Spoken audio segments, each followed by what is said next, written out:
Your grandmother's victory garden wasn't just about growing food, it was about growing the right food. In 1944, a single allotment plot produced enough vegetables to feed 6 people year-round while shops stood empty. No fancy tools, no expensive fertilizers, just knowledge passed down through necessity and perfected under pressure. Number 7 turned potato peelings into next season's harvest. Number 11 made winter vegetables appear like magic in February snow. Here's what rationing taught that abundance made us forget. Modern gardeners spend hundreds on equipment and still can't match what wartime families achieved with string and determination. Before we start, hit subscribe because these methods might just change how you think about growing food forever. Let's count down the 15 victory garden secrets that turned every backyard into a lifeline. Number 15, the Dig for Victory spacing method. British wartime gardeners ignored conventional wisdom about plant spacing. While modern gardening guides recommend generous gaps between plants, victory gardeners planted much closer together. This created natural microclimates where plants sheltered each other from harsh weather. Carrots grew alongside lettuce, with their feathery tops providing gentle shade for tender greens. Beans and peas climbed upward on simple stick structures, utilizing vertical space, while root vegetables filled the ground below. This wasn't just about squeezing more into small plots, though that mattered tremendously. The Ministry of Agriculture's research showed these dense plantings actually increased overall yields. Plants grown in communities supported each other, creating humid microclimates that reduced water needs and protected against temperature fluctuations. Today's wide spacing wastes valuable growing area that could produce significantly more food with these proven techniques. Number 14. Kitchen scrap seed saving. Nothing was wasted in a victory garden, especially not the potential for future crops. Housewives meticulously collected seeds from their best performing vegetables. Tomatoes that ripened earliest, lettuce that resisted bolting, beans that produced abundantly, all became seed stock for next year's garden. This wasn't just frugality, it was practical genetics. Over several seasons, these saved seeds adapted perfectly to local conditions. A family's tomatoes gradually became more resistant to the damp British climate. But their carrots grew sweeter in the specific mineral composition of their garden soil. What modern gardeners achieved through buying specialized varieties, victory gardeners created through patience and selection. Government pamphlets taught proper seed drying and storage techniques. Seeds were laid on newspaper in warm, dry places, above kitchen cabinets or on sunny windowsills. Once thoroughly dried, they were stored in labeled paper envelopes or glass jars, ready for spring planting without spending a single penny on new seeds. Number 13.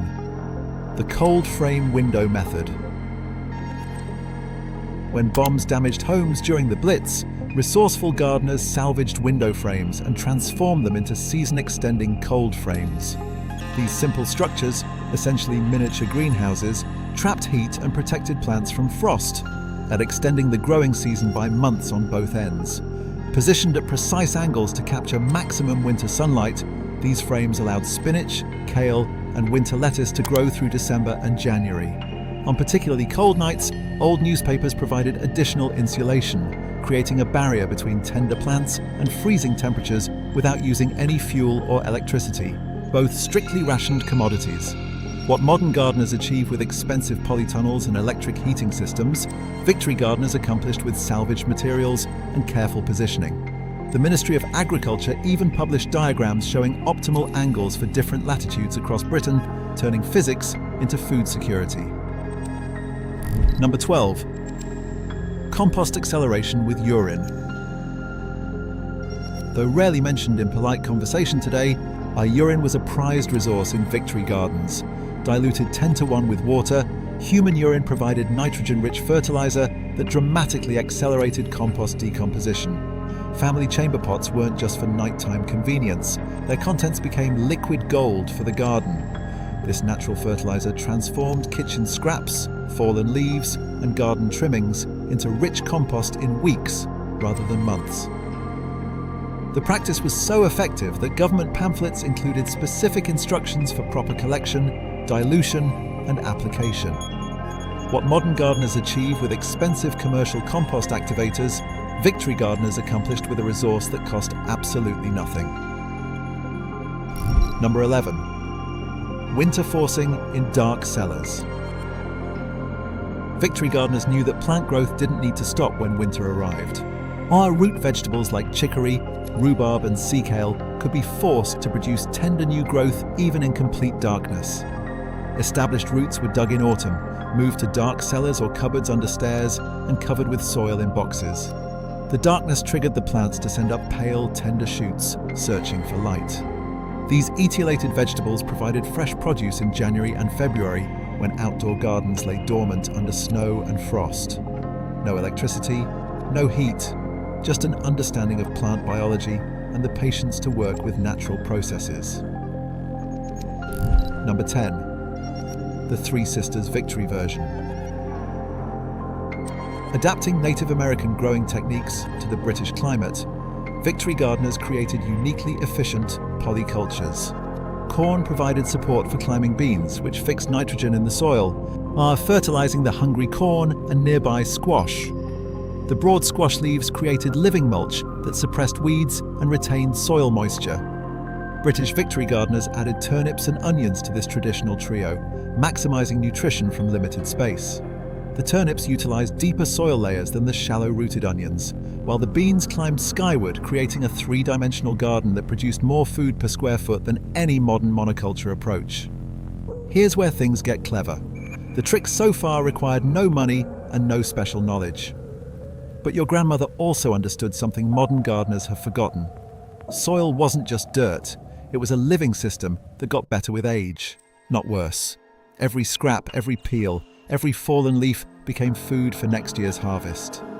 The next entries show how wartime necessity created soil so fertile it seemed supernatural. Number 9. Newspaper mulch and ink fertilizer. While today's gardeners spend pounds on weed-suppressing fabrics, Victory gardeners used newspapers. Layers of newspaper around plants prevented weed growth and conserved precious soil moisture. But these papers served another purpose. As they decomposed, the soy-based inks of the era released manganese, copper, and other trace minerals into the soil. This free resource eliminated hours of weeding while simultaneously improving soil fertility. Modern petroleum-based inks don't provide these benefits, but wartime newspapers created a perfect closed-loop system. Information about the war effort became the medium for growing food to support that very effort. Number 8. Ash and bone meal from fireplaces. Every morning, Victory gardeners carefully collected wood ash from their coal fires. This grey powder, rich in potassium and calcium, was particularly beneficial for root vegetables and fruit trees. Bones from Sunday roasts weren't thrown away. They were crushed and added to the compost heap, providing phosphorus essential for flower and fruit production. These household waste products created balanced, slow-release fertilizers that fed plants throughout the growing season. While modern gardeners purchased these same minerals in expensive packages, Victory gardeners simply recycled what would otherwise have been thrown away. Number 7. Potato peel propagation. Wartime potato rationing inspired remarkable ingenuity. Observant gardeners noticed that potato peelings with eyes, growing points, could be planted directly. As after drying overnight to form a protective callus over the cut surfaces, these peelings were planted 4 inches deep in trenches between other crops. From these kitchen scraps grew full-size potatoes, effectively doubling potato harvests without requiring additional seed potatoes, which were often in short supply. This technique, now largely forgotten, transformed what modern households discard into pounds of nutritious food. Number 6. Succession planting every 2 weeks. Victory gardens weren't planted all at once in spring. Instead, small batches of quick-growing crops like radishes, lettuce, and spinach were sown every fortnight throughout the growing season. This methodical approach ensured continuous harvests rather than overwhelming gluts followed by scarcity. A family might harvest just enough lettuce for the week's salads, while with new plants always developing to replace what was consumed. This technique provided fresh produce from early spring through late autumn without refrigeration, essential when electricity was strictly rationed. Number 5. Liquid manure from nettle tea. Stinging nettles, considered nuisance weeds today, were valuable resources for victory gardeners. Stuffed into buckets and covered with water, nettles fermented for 2 weeks, creating a pungent but extraordinarily effective liquid fertilizer. This nettle tea, diluted until it resembled weak tea in color, provided nitrogen, iron, and silica in perfect proportions for leafy green vegetables. While modern gardeners purchase similar products in plastic bottles, victory gardeners transformed problem weeds into solutions to lessen the process-controlled nettle spread while simultaneously creating free plant nutrition. Another example of the closed-loop thinking that characterized wartime gardening. Notice how every trick built on the one before. Your grandmother wasn't just growing vegetables, she was building a system. Each technique supported the others, creating gardens that became more productive every year. Modern gardening treats each problem separately, selling different solutions for different issues. Wartime gardeners understood that everything was connected. Number 4. Intercropping, fast and slow growers. Victory gardens utilized every inch through strategic intercropping. Quick-maturing radishes were sown between slow-growing cabbages. By the time the cabbages needed the space, the radishes had already been harvested. Early peas grew alongside winter leeks, providing a nitrogen boost to the soil before the leeks reached their main growth phase. This approach effectively doubled the productive capacity of small plots while improving soil health through diversity. Modern spacing recommendations assume unlimited space. Victory gardeners proved that thoughtful intercropping actually improved yields while reducing pest problems. Number 3. Rainwater collection in anything available. Water butts now sell for considerable sums, but victory gardeners collected rainwater in whatever containers they could find. Old bathtubs, buckets, even cracked pottery mended with pitch.